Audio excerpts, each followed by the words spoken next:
Hello everyone, this is Mr. Shank Rana. Welcome back to my YouTube channel Moon End. आज का हमारा third topic रहेगा जो कि हम आज की वीडियो में डिस्कस करेंगे वो है कग्निटिव डेवलपमेंट। इससे पहले हमने दो वीडियोस में साइकोलॉजी और एजुकेशनल साइकोलॉजी के बारे में पढ़ा था। अब हम आज अपनी थर्ड वीडियो के ऊपर आएंगे, थर्ड टॉपिक के ऊपर आएंगे कि कग्निटिव डेवलपमेंट है क्या। कग्निटिव डेवलपमेंट की जो थ्योरी थी वो जीन पियाजे ने दी थी। जीन पियाजे कौन है? जीन पियाजे को हम चाइल्ड साइकोलॉजी के फादर भी मानते हैं और उन्होंने यह कग्निटिव डेवलपमेंट की थ्योरी दी थी। वो एक स्विस साइकोलॉजिस्ट थे। तो कग्निटिव का मतलब होता क्या है? कग्निटिव का मतलब होता है कॉन्शियस मेंटल एक्टिविटीज़, जैसे कि reasoning, learning, problem solving etcetera. तो अब एक जो चाइल्ड है, एक बच्चा है, वो अपनी अर्ली स्टेज से लेके पैदा होने से लेके अपने अडल्ट बनने तक इन सब प्रोसेसेस को कैसे सीखता है, उसको हम कग्निटिव डेवलपमेंट कहते हैं कि इन सब प्रोसेसेस का डेवलप होना किसी एक बच्चे में, किसी इंडिविजुअल में। मीनिंग पे हम आते हैं। Cognitive development refers to the process by which children and adults require define and use mental process such as perception, attention, memory, language, problem solving etc. जैसे कि मैंने आपको बताया कि कग्निटिव डेवलपमेंट का मतलब है कि इन सब प्रोसेसेस को एक इंडिविजुअल में डेवलप होने के लिए कौन सी स्टेजेस लगती है, कितना टाइम लगता है, कैसे ये सब डेवलप होता है। तो ये थी इसकी एक मीनिंग। आगे जो कग्निटिव डेवलपमेंट होता है वो हेल्प करता है किसी बच्चे को एक उसके अंदर चीज़ों को समझने के बारे में, उसके अंदर स्किल्स डेवलपमेंट करता है। प्रॉब्लम सॉल्विंग की जो एक प्रोसेस होता है उसको डेवलप करता है। ब्रेन डेवलपमेंट ही एक पार्ट है कग्निटिव डेवलपमेंट का। अब हम इसमें देखेंगे कुछ पॉइंट्स है, जैसे talking and having good communication with child. बच्चे के साथ अच्छा बातचीत और अच्छा कम्युनिकेशन भी कम्युनिटी डेवलपमेंट का ही एक पार्ट है। Expanding the interest of child, उनके इंटरेस्ट को हम एक्सपेंड करेंगे, एक्सप्लोर करेंगे, उनका किस चीज़ों में इंटरेस्ट है, किस चीज़ों में उनकी रुचि ज़्यादा है। Answering your children's why question, जैसे कि बहुत से बच्चे क्वेश्चन पूछते हैं कि ये क्यों होता है, ये क्यों होता है, तो उनका आंसर देना। ये पेरेंट्स का, टीचर्स का रोल है कि वो अपने जो स्टूडेंट्स है, अपने जो बच्चे हैं, उनके वाई क्वेश्चंस का आंसर दे। जेंटल गाइडेंस और एनकरेजमेंट, उनको एक अच्छा जेंटल गाइडेंस करेंगे, मतलब उनको एनकरेज करेंगे, उनकी चीज़ों के ऊपर, उनके बिहेवियर को लेके एनकरेज करेंगे। इसके मेन 4 स्टेज है कग्निटिव डेवलपमेंट के: रीजनिंग, लर्निंग, लैंग्वेज और मेमोरी। ये इसकी मेन 4 स्टेज है कग्निटिव डेवलपमेंट का। अब हम आगे आते हैं करेक्टरिस्टिक्स ऑफ कग्निटिव डेवलपमेंट। ये एक मैंने फ्लो चार्ट बनाया है कग्निटिव डेवलपमेंट के ऊपर। इसमें 3 मेन स्टेज है: इन्फेंसी, चाइल्डहुड, एडोलेसेंस। जो इन्फेंसी होती है, इसका जो टाइम पीरियड होता है 0 to 1, मतलब बर्थ से लेके 1 साल की उम्र तक। अब चाइल्डहुड है, चाइल्डहुड की 3 और सब स्टेजेस है: early childhood, middle childhood, letter childhood. तो अर्ली चाइल्डहुड का जो टाइम है वो है 1 से 3 साल का, मिडल का 4 से 6 साल का और लेटर चाइल्डहुड का 7 से 10 का। और एडोलेसेंस का जो टाइम पीरियड है वो है 11 to 18 ईयर। तो हम सबसे पहले आएंगे इन्फेंसी के ऊपर, जो कि है 0 to 1 ईयर के। इसका फर्स्ट पॉइंट है सेंसरी मोटर लर्निंग। तो अब सेंसरी मोटर लर्निंग क्या होती है? मतलब जो बच्चे के अंदर पैदा होने से ही होता है कि विजुअल ट्रैकिंग, क्रॉलिंग, बैलेंसिंग, जो सेंसरी मोटर एक्टिविटीज़ होती है वो एक्सपीरियंस के साथ उन सबको सीखते रहते हैं। ऑब्जेक्ट परमानेंस, जो इन्फेंट्स होते हैं वो समझ जाते हैं कि जो कुछ चीज़ें होती है वो अगर उनके सामने नहीं है बट उनको पता होगा कि ये चीज़ उनके सामने से गायब नहीं हुई है, वो वहीं पे रहेगी। जैसे मान लो फॉर एग्जांपल मैंने ये ग्लोब है, किसी बच्चे के हाथ से ये छीन लिया और इसको कहीं साइड रख दिया। उनको पता होगा कि ये चीज़ उनके सामने नहीं है बट वो एक ही रूम में या एक ही जगह पे वो एग्जिस्ट करती है। तो ये उनके अंदर डेवलप होता है। अगला पॉइंट है इमिटेशन। जो इन्फेंट होता है, मतलब एक बच्चा होता है, वो समझता है अपने, मतलब किसी और से वो चीज़ों को सीखना शुरू कर देता है, जैसे कि फेशियल एक्सप्रेशंस, साउंड और जेस्चर्स। प्रॉब्लम सॉल्विंग, ये तो प्रॉब्लम सॉल्विंग मतलब एक इन्फेंट होता है, वो छोटी छोटी प्रॉब्लम्स को, जो उनकी 0 to 1 ईयर के जो बच्चे होते हैं वो क्या प्रॉब्लम सॉल्व कर सकते हैं, जैसे कि वो पता लगा सकते हैं कि ये टॉय है और ये उनका खाना है। इस चीज़ में मतलब वो इन प्रॉब्लम्स को सॉल्व कर सकते हैं, फिगर आउट कर सकते हैं वो कि उनको एक खिलौना कैसे मिलेगा और उनको खाना कैसे मिलेगा। जो अगला पॉइंट है वो है मेमोरी डेवलपमेंट। जो इन्फेंट होता है वो स्टार्ट करने लग जाता है, एक शॉर्ट टर्म मेमोरी और एक लॉन्ग टर्म मेमोरी उनके अंदर डेवलप होना स्टार्ट हो जाती है। तो अब अगली जो स्टेज थी वो थी चाइल्डहुड की। अब चाइल्डहुड की जो पहली सब स्टेज है अर्ली चाइल्डहुड, जो कि 1 to 3 ईयर्स है, उसका जो पहला पॉइंट है सिंबॉलिक थिंकिंग। सिंबॉलिक थिंकिंग हम नाम से ही पता लगा सकते हैं कि सिंबल्स से वो चीज़ों को सीखना शुरू करता है। जैसे कि किसी चीज़ की शेप है, बच्चों के टॉयज़ होते हैं शेप वाले, उनसे वो चीज़ों को ऑब्जेक्ट्स की शेप को रिकग्नाइज करना शुरू कर देते हैं। और जैसे वो वर्ड्स के साथ ऑब्जेक्ट के साथ उनको पता चल जाता है कि ये चीज़ किस वे में उनको परसीव करनी है। लैंग्वेज डेवलपमेंट, जो एक बच्चा है उसके अंदर 1 to 3 ईयर्स में बच्चा बोलना स्टार्ट कर देता है, कुछ वर्ड्स वो बोलना स्टार्ट कर देते हैं, जैसे उनके अंदर लैंग्वेज का वोकेबलरी आना, ग्रामर का आना स्टार्ट हो जाता है। Imitation and observation, children learns by imitating and observing other. वो औरों से सीखते हैं कि जैसे कि खाना खाना, बैठने का तरीका, चलने का तरीका, उनको पता चलता है कि अब उनको क्रॉल से आगे अपने पाँव पे बैलेंस करके चलना भी है, तो वो ये सब चीज़ें औरों से सीखते हैं, जैसे हम ऑब्जर्व करते हैं जो भी औरों से। प्रॉब्लम सॉल्विंग यहाँ भी आएगा, वो अब थोड़ा लेवल उनका इंक्रीज हो जाता है प्रॉब्लम सॉल्व करने का, जैसे छोटी मोटी और चीज़ें जो अपनी उनकी डेली लाइफ की नीड्स होती है उसको अच्छे से कर सकते हैं पूरा।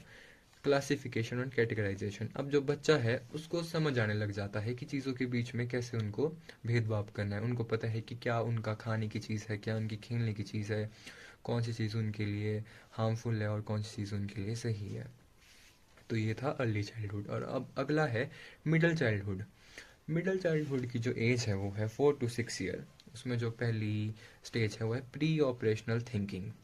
जो प्री ऑपरेशनल थिंकिंग थी उसमें जो बच्चा होता है वो एक मतलब जो चीज़ों को थिंक करने की उसकी एबिलिटी हो तो थोड़ी बढ़ जाती है। वो जैसे नॉर्मल जो एक मैथमेटिक्स के क्वेश्चन होते हैं उनको सॉल्व करने की उसकी एबिलिटी बन जाती है, जैसे एडिशन और सब्ट्रैक्शन तक की। अब अगला है कंजर्वेशन।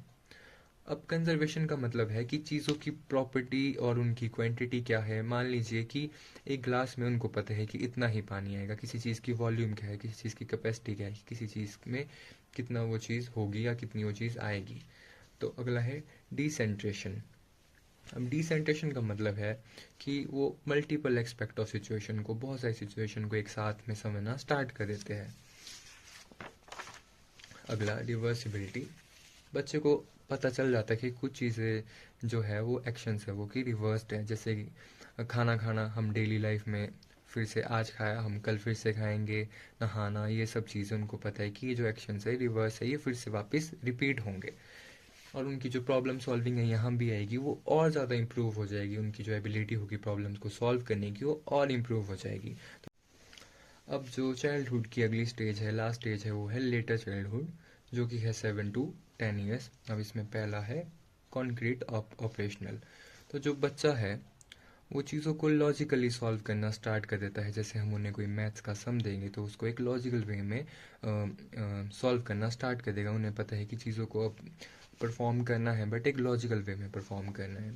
इम्प्रूव्ड मेमोरी, अब किसी बच्चे की एज के साथ जो मेमोरी है वो ज़्यादा इंप्रूव होने लग जाएगी। वो चीज़ों को रिकॉल करने की जो उनकी एबिलिटी है वो बढ़ जाएगी एज़ कम्पेयर टू जब वो एक छोटे बच्चे होते थे।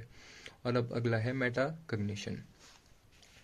अब मेटा कग्निशन का मतलब है कि खुद के थॉट्स, खुद के बिलीव्स के बारे में वो खुद लर्न करते हैं। वो अब सोचने लग जाते हैं कि उनके अपनी थिंकिंग क्या है, अपनी आप से वो चीज़ें लर्न करना स्टार्ट कर देते हैं। उन्हें और किसी की ज़रूरत नहीं पड़ती, जैसे अपने पेरेंट्स की या टीचर की ज़रूरत थोड़ी कम पड़ती है।